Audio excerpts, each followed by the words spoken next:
This is Electric Universe Eyes, and today I'm going to do a reading from the book God's Star by Dwardu Cardona. So this is Mistranslations. Once myths were put into writing, mistranslations were bound to occur. Here an illustration offered by Bob Forrest comes immediately to mind. Quote, "I can imagine how odd anomalies could arise in transmission, and this point was brought home to me by a curious example I came across just recently. Cinderella's glass slipper.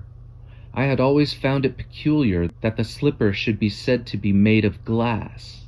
But according to Brewer's Dictionary of Phrase and Fable, this came about via a mistranslation of the phrase pantoufle en verre, a fur slipper, as a glass slipper. Pantoufle en verre. Pantoufle en verre. Pantoufle en verre. I think that's cool.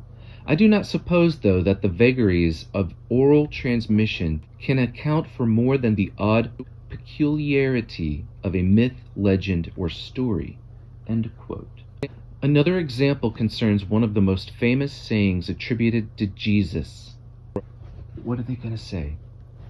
Quote, "It is easier for a camel to go through the eye of a needle than for a rich man to enter into the kingdom of God."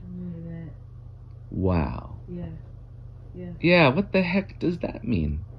It is easier for a camel to go through the eye of a needle than for a rich man to enter into the kingdom of God.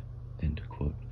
As Vitaliano indicated, this is more than probably a mistranslation of the Greek, in which the Gospels were originally written, where the Greek word for rope, kamelos, was mistranslated as camel, kamelos. This is because the sound of the Greek letter eta sounds very similar to that of epsilon to a foreign ear. Thus the words of Jesus should be translated as, quote, "It is easier for a rope to go through the eye of a needle than for a rich man to enter into the kingdom of God." End quote. Who was the genius that was like, yeah, that's totally camel? Nope. When it comes to Hebrew, in which the books of the Old Testament were originally set down, we encounter even greater difficulties because, for one thing, biblical Hebrew was written without vowels, thus making for confusion between words containing the same consonants but different vowel sounds.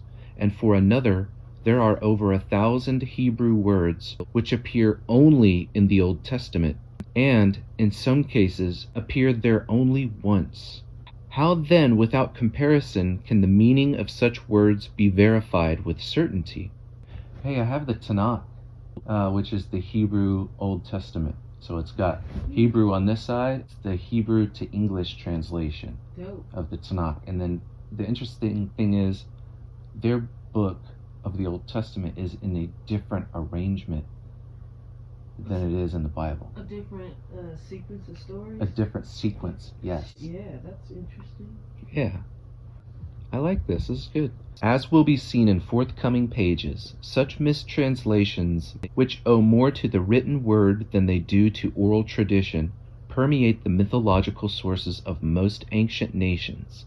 But rather than proving detrimental to our cause, such mistranslations, where found, shall actually help us ferret out the truth.